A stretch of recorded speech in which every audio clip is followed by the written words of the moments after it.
welcome once again to Real Shame, a show where the two of us talk about our list of movie blind spots, aka our list of shame movies we haven't seen, and we're trying to correct that and watch those movies. My name is Andy. And I'm Adam. And on this week's, this week's episodes, we're doing a couple of movies that I have not seen. That's right. But before we get into today's movie that we're going to talk about, we always like to talk about what movies we have been watching lately. So, Adam, what movies have you been watching lately? I've watched a couple new releases. I think both of these are on Hulu, if I remember correctly. Yep. First one is a documentary about the 90s that was done by, I think, Soleil Moon Frye. Soleil Moon Frye. Soleil Moon Frye. Punky Brewster. Punky Brewster herself. And that's Kid 90, not to be confused with Mid 90. That I was gonna say Jonah Ray. It's not Jonah Ray. That Jonah Hill. Jonah Hill directed and Trent Reznor scored a year ago, 2 years ago. Not to be confused with that. Kid 90 is a documentary. She compiled a bunch of footage that she shot while she was a teen growing up in LA and all that kind of stuff. And I thought it was good. I enjoyed it. I thought it was informative and stuff. And I think the biggest problem I had with the movie is I didn't know a lot of the people in the movie. Mm-hmm. Like I wasn't aware of them, like of their work and stuff. So maybe like it's a little bit before my time of when I kind of became interested in celebrities and stuff. Right. But they did have the guy from House of Pain, and I was like, oh yeah, I know House of Pain all right.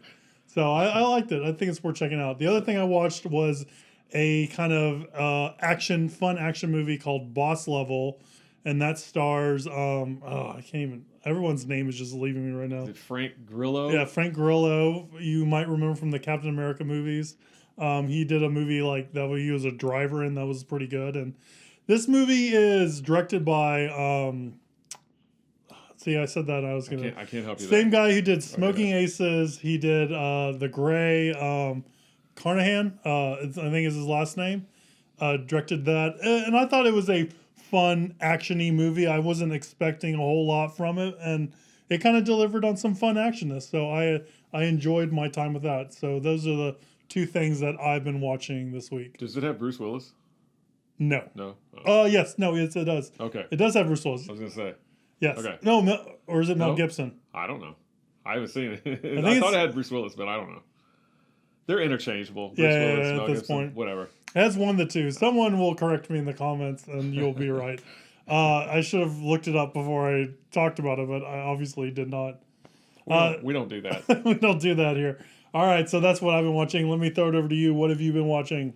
I have been in the mood for some 90s comedies. I don't know why, just because. So I've watched, I think I've seen all three of these before.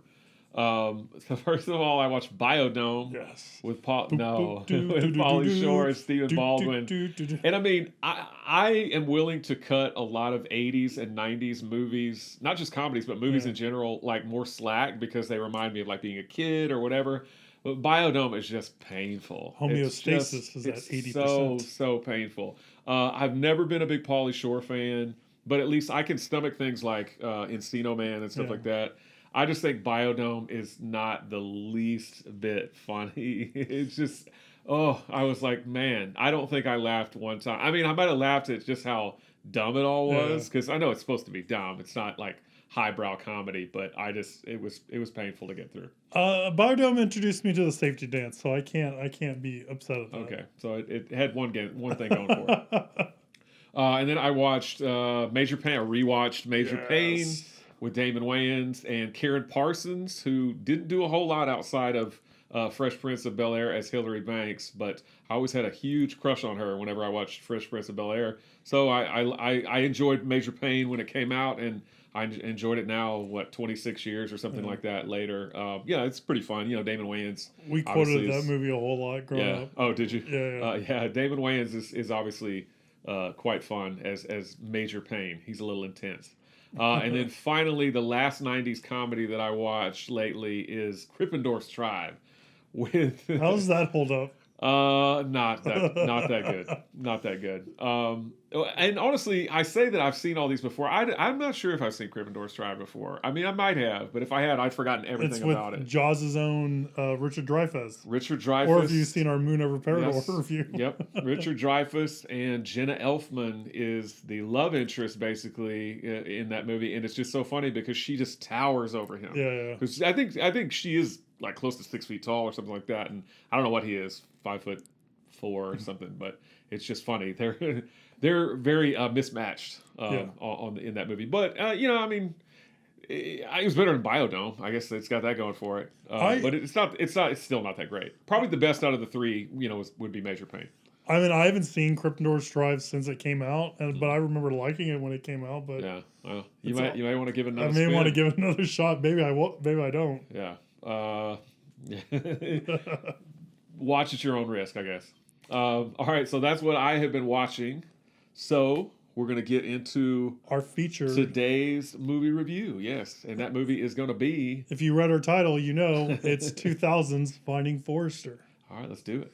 All right, Jamal Wallace has been skating through school, but once he scores well on a state test, he's thrusted into a new private school. And at the same time, he befriends a reclusive author named William Forrester, who takes young Jamal on as his mentor in Finding Forrester. Now, about this professor of yours. How did it feel having him tell you what you can't do? Like he knew he was better than me. Then let's show him what you can do. Why is it the words we write for ourselves are always so much better than the words we write for others? Move. Sit.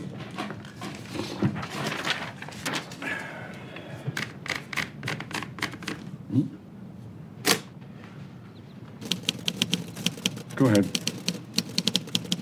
Go ahead and what? Write. What are you doing? I'm writing. Like you'll be when you start punching those keys.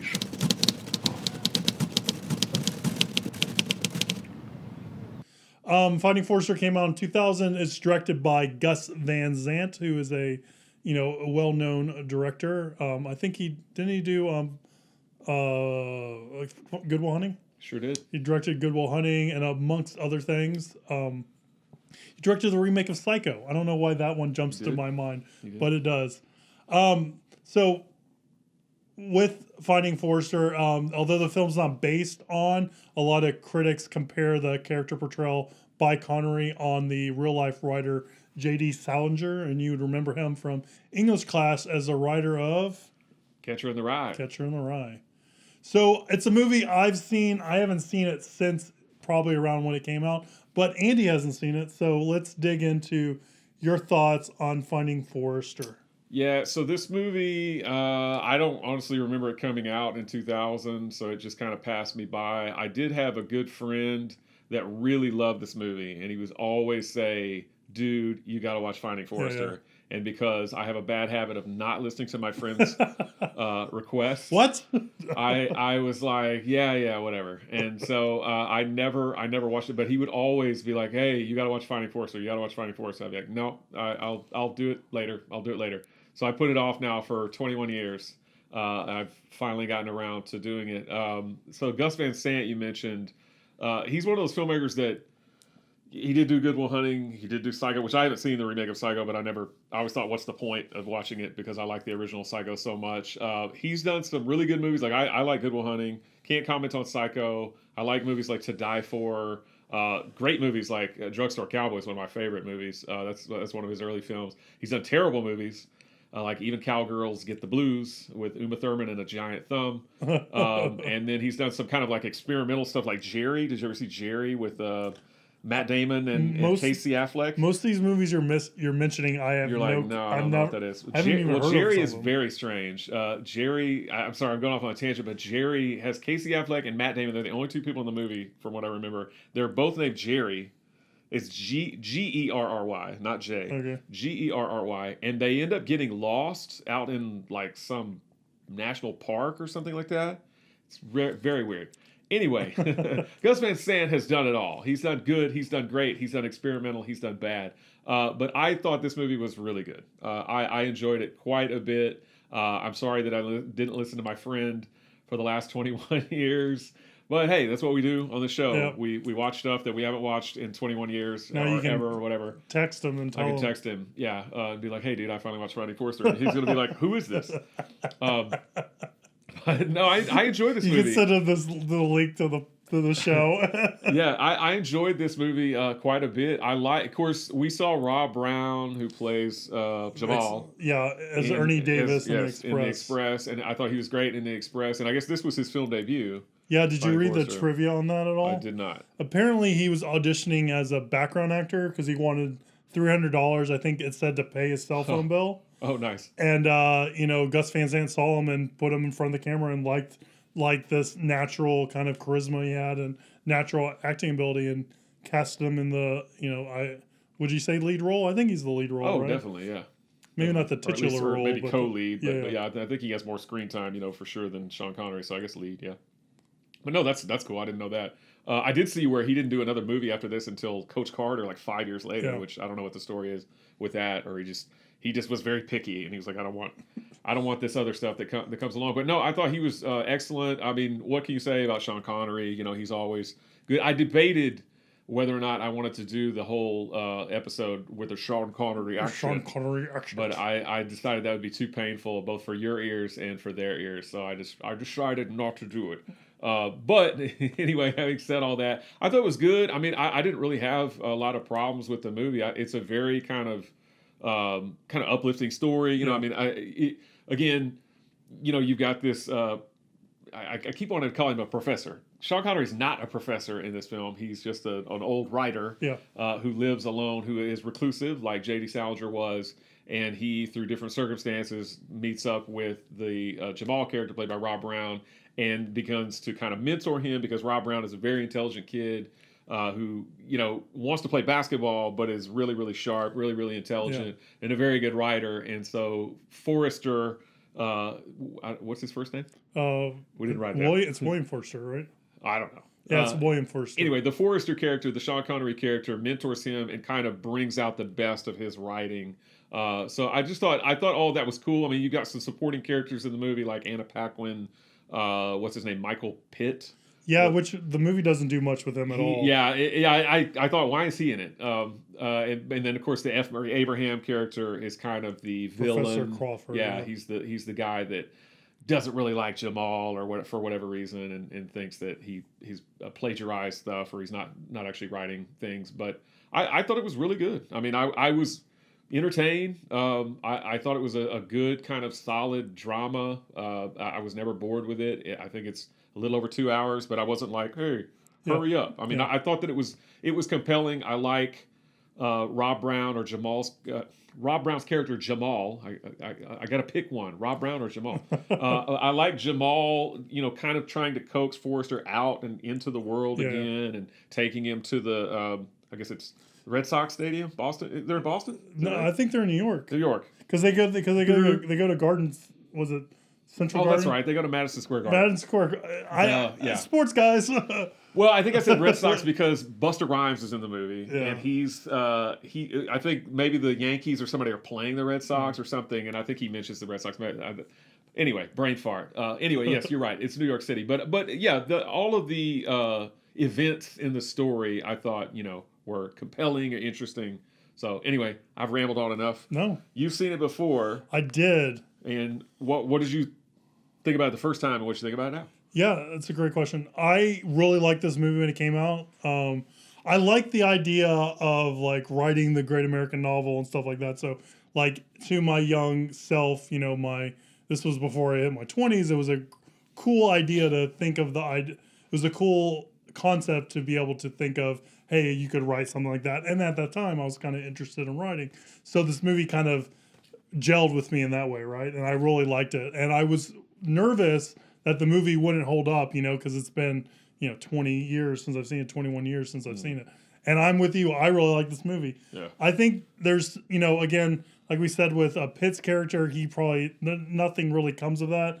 I feel like probably some of that stuff was left on the editing room floor a little bit. Yeah. Because there's really no need for him to be there. Not at all. And, he doesn't really add anything. The really only thing he has is that, to pull him in for that last scene when you get that stunt casting of your favorite person. Oh, Matt Damon. Matt Damon, yes. As the lawyer giving him the estate and stuff like that. Comes in right at the end. Will Hunting himself. Yep. But yeah, I liked it. I thought it was really well done. I liked the acting all around, and it's a little like Deus Ex Machina that he kind of starts going to the school. He starts going to school, and you kind of happen to break into William Forster's house, and that he happens to be the writer, and the schools actually happen to be talking about him. Yeah. But I mean, there's a little bit of that's just like, it's too many coincidences. But that's if you're going to be really, really strict and critical on the movie, and there is that to be said. But overall, that didn't bother me at all, and I kind of really like the movie and stuff like that. One other thing, we talk about Michael Pitt's character not really needing to be there. And one other thing about another character is the other guy that's at the school that kind of doesn't like him, that plays basketball with him. Yeah. That they have like a long scene where they're kind of playing. They're playing on the team, but they're basically playing one-on-one, and they're kind of getting upset with each other. I don't feel like that whole kind of storyline really goes anywhere. Like, I feel like that guy's like, I don't like you being here or whatever. But then it's just like, I think doesn't amount to much. Yeah, I agree with that. I think a lot of that was leading to the free throw off between them, right? Where they each both got 50 free throws. Yeah. Is that free throws? Is that what it's called? Yeah. In a row. Throws. Yeah. And then I think that's the setup when he kind of can't get his head in the game when he's playing the tournament or whatever, and misses 2 when he was able to get 50, a couple of weeks ago and stuff like that. That's true. But yeah, nothing really comes of him and stuff like that. They don't. The big antagonist in the school is F. Murray Abraham's character, and they kind of focus a lot on that because there's a couple of scenes like with him and Anna Paquin, and her dad seems kind of like, he doesn't seem very comfortable with the idea of his daughter dating someone like Jamal Wallace and stuff like that. Mm-hmm. But that kind of gets scooted under a rug a little bit too. So I think they just kind of excised some of these side plots and stuff like that to make the story kind of fit into its runtime and stuff like that. You're probably right. But it didn't take anything away from me for the movie and stuff like that. Not really me either. I did think it was really interesting though. Like the opening shot was like Hoop Dreams almost, where Gus Van Sant has a clapboard and he's interviewing that one kid playing basketball. It's like the rest of the movie is not. Yeah. It's like. It's almost like it's a documentary at first. And then and it's like, a feature film. Yeah. Where'd that come from? Yeah. Who knows? Yeah. I don't know what stylistic touch or why he made that stylistic touch. But anyway. It happened. It did happen. Yeah. I mean, I don't really have a whole lot to say about the movie. I just think it's a pretty solid film. It like you said, it's a good drama. It delivers well, and it ends on a bittersweet note, but it's good. Yeah, I agree. So if your friend tells you to watch Finding Forrester, don't wait 21 years to watch it. Maybe 21 days. Maybe 21 days. Maybe 21 hours. 21 hours. There you go. Or 21 minutes.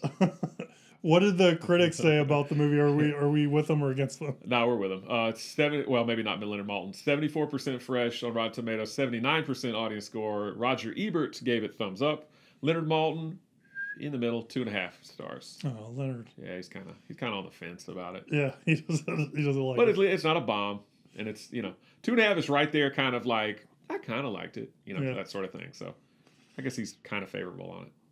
Anything else you like to add on Finding Forrester? What did you decide to pair with Finding Forrester? So I was looking for a movie to pair with Finding Forrester, and I found a movie that I hadn't seen yet, and it took place it came out in the same year. It actually came out like a month later, and it's about another writer that wrote another well-received novel that has yet to come out with a sequel or a follow-up on that.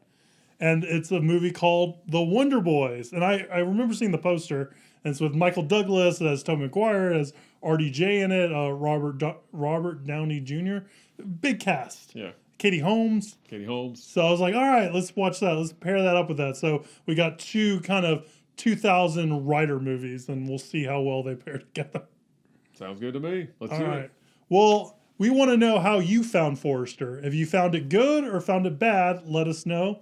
Leave us a comment below. Shoot us an email, realshame@gmail.com. We also answer viewer questions on that email. So if you want to send us a question that you want us to answer on air, shoot us that email, realshame@gmail.com. We're on social media @realshame. If you're on YouTube or if you listen to this through your podcasting app, like, subscribe, comment, share, do all that social media stuff, because that really does help. And if you want to get notifications every time we publish an episode, if you're watching on YouTube, click that bell icon. If you want that. If not, it's all good here. And stay. Yep. I thought you were going to comment on that. And stay tuned in a couple of days when we discover the wonder of the Wonder Boys. And we'll see you soon. Bye.